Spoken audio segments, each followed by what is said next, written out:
Sean bienvenidos, soy la doctora Jimena Aguilar y hablaremos de síndromes pericárdicos. Aquí vamos con los objetivos de aprendizaje, que son caracterizar las funciones del pericardio, identificar las causas más frecuentes, describir las manifestaciones clínicas de la pericarditis, derrame pericárdico, el taponamiento cardíaco y los mecanismos que las generan, además de identificar los exámenes complementarios y su importancia en cada situación.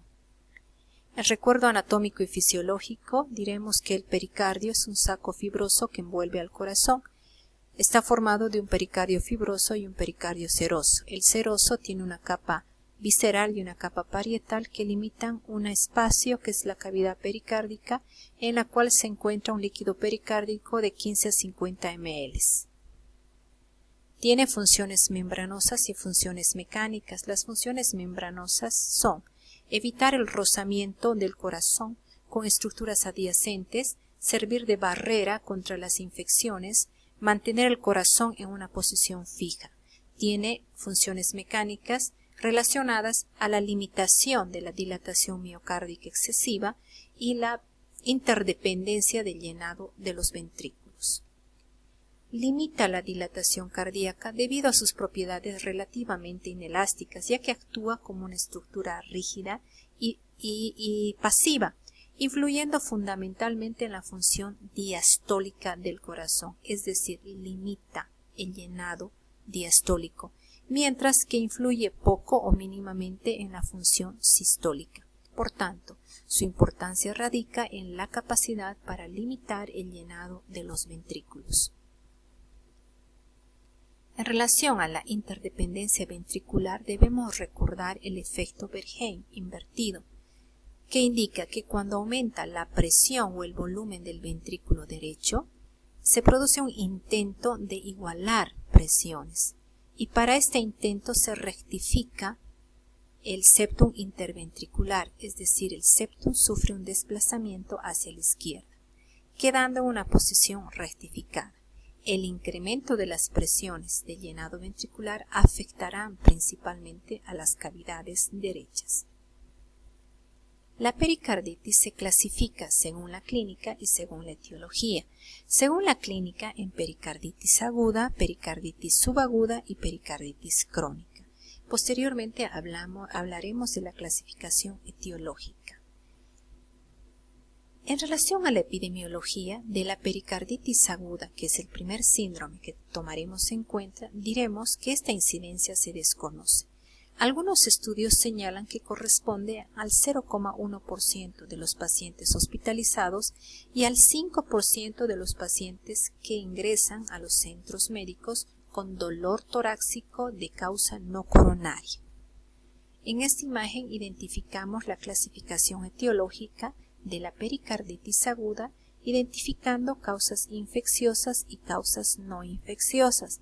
Dentro de las causas infecciosas tenemos las virales, que son las más comunes. Identificamos a los enterovirus, herpesvirus, adenovirus. Dentro de las bacterianas, Mycobacterium tuberculosis, muy frecuente en los países en vías de desarrollo como el nuestro, Borrelia, neumococos, meningococos, estreptococos, estafilococos. Causas fúngicas como los aspergilos, blastomyces, cándida, especialmente en pacientes inmunocomprometidos. Causas parasitarias como la equinococosis, las toxoplasmosis, etc.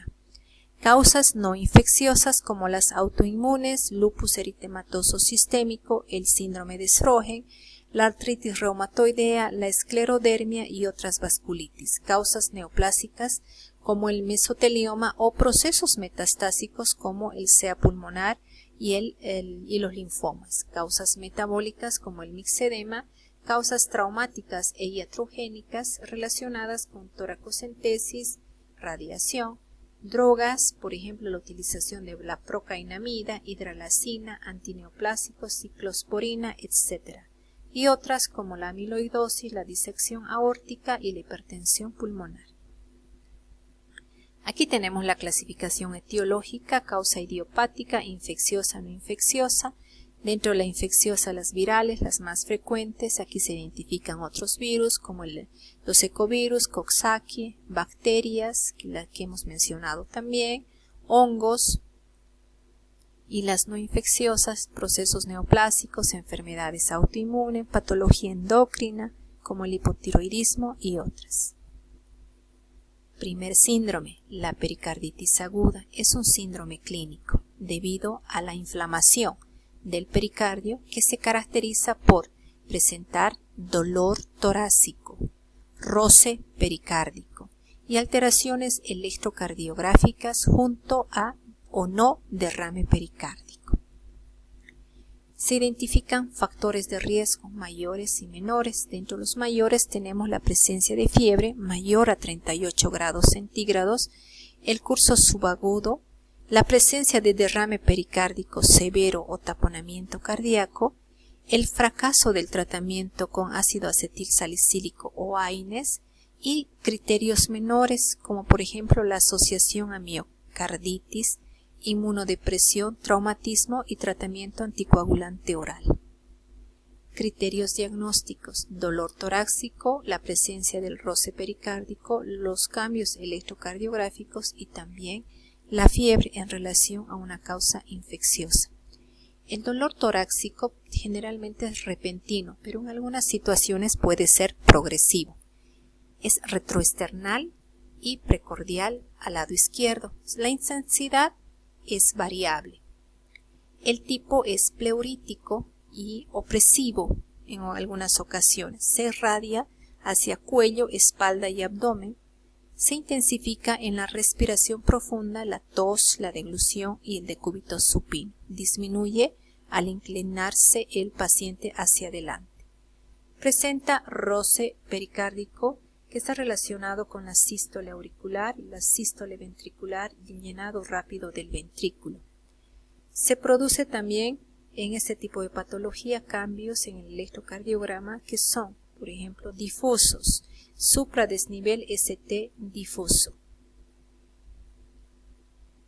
Dentro de la fisiopatología se produce una inflamación aguda por esas diferentes causas que hemos indicado, junto con un engrosamiento del pericardio. Esto genera exudación de líquido con el depósito de fibrina y la formación de adherencias.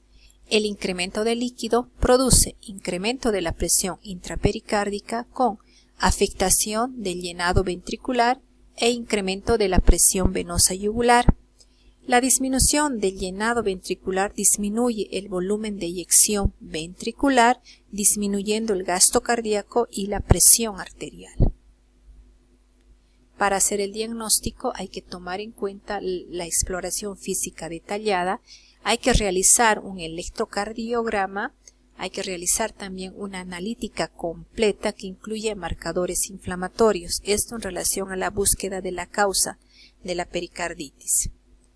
Y también, además de estos marcadores inflamatorios, tenemos que buscar marcadores de daño miocárdico como la creatinfosfoquinasa y la troponina, el ecocardiograma y la radiografía de tórax.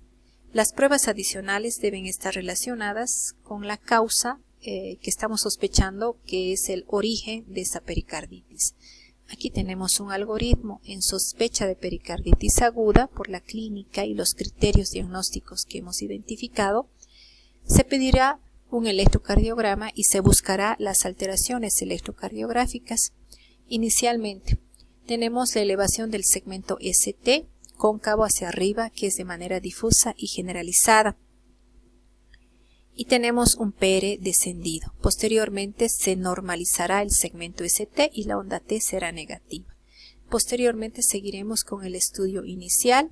Tenemos el hemograma, la bioquímica básica en busca de marcadores inflamatorios y de daño miocárdico. Y posteriormente completaremos con otro tipo de exploraciones en relación a la sospecha diagnóstica que tenemos. Los cambios en el electrocardiograma tenemos en estadio 1, tenemos la elevación difusa del segmento ST. Cuando decimos difusa, nos referimos a que está presente en gran parte de las derivaciones o en la mayoría o en todas las derivaciones. Y esta elevación difusa del segmento ST es de concavidad superior, cosa que no pasa en los síndromes coronarios o en el infarto de miocardio, en que la elevación del segmento ST no tiene esta concavidad y se presenta en aquellas caras del miocardio donde se ha producido el proceso trombótico oclusivo. También presenta descenso del segmento PQ o PR. En el estadio 2 tenemos que esa elevación vuelve hacia la línea isoeléctrica y tenemos la onda T comienza a aplanarse y el PR también se encuentra aún descendido. En el estadio 3 tenemos las ondas T se negativizan, pero no hay onda Q como en el síndrome coronario o infarto de miocardio. Luego tenemos en el estadio 4 tenemos la normalización de las ondas T, pero esto ocurre semanas o meses tras el inicio del cuadro. Realizamos un ecocardiograma en el cual podemos identificar la pericarditis aguda como un aumento de la ecorreflexia que produce ese pericardio inflamado. Tenemos otra patología muy frecuente, sería el segundo síndrome, es la pericarditis crónica constrictiva, que es un síndrome clínico muy incapacitante que habitualmente es consecuencia de esa inflamación que se ha cronificado a nivel del pericardio y que conduce al engrosamiento, fibrosis y a veces a la calcificación. Esto hay que tener muy en cuenta, especialmente en los pacientes en los cuales tenemos una pericarditis de origen tuberculoso. La pericarditis constrictiva en el tiempo se produce una contractura fibroelástica de la capa visceral del pericardio y la cicatrización fibrosa y calcificada de ambas hojas del pericardio, con la obliteración de la cavidad pericárdica por adherencias. La etiología, causa idiopática, la tuberculosis muy frecuente en nuestro medio, radiogénica también, pacientes que han recibido radiación post diagnóstico de alguna patología, neoplásica post cirugía cardíaca también.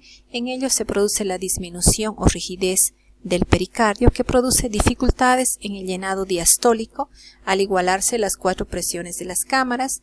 Esto genera aumento de la presión al fin de diástole, aumento de la presión venosa sistémica, datos de insuficiencia cardíaca derecha y posteriormente disminución del volumen sistólico de los ventrículos con datos de insuficiencia cardíaca izquierda. Las manifestaciones clínicas, inicialmente datos en relación a insuficiencia cardíaca derecha, el paciente viene a la consulta por ascitis, edema y posteriormente el paciente puede tener disnea de esfuerzo, fatiga. Y este paciente viene con una historia de carecer de una enfermedad cardíaca previa. Aquí tenemos algunos datos clínicos que nos permiten hacer diagnóstico, una anamnesis muy completa, el examen físico, la búsqueda del signo de Kussmaul, del signo de Friedrich, la citis precoz, la hepatomegalia congestiva, la presencia de edemas periféricos, el pulso paradójico, los ruidos cardíacos disminuidos y también tenemos el knock pericárdico o ruido diastólico pericárdico. Aquí tenemos los exámenes complementarios, la radiografía de tórax. Aquí en esta ecocardiograma también se puede identificar las calcificaciones. Gracias.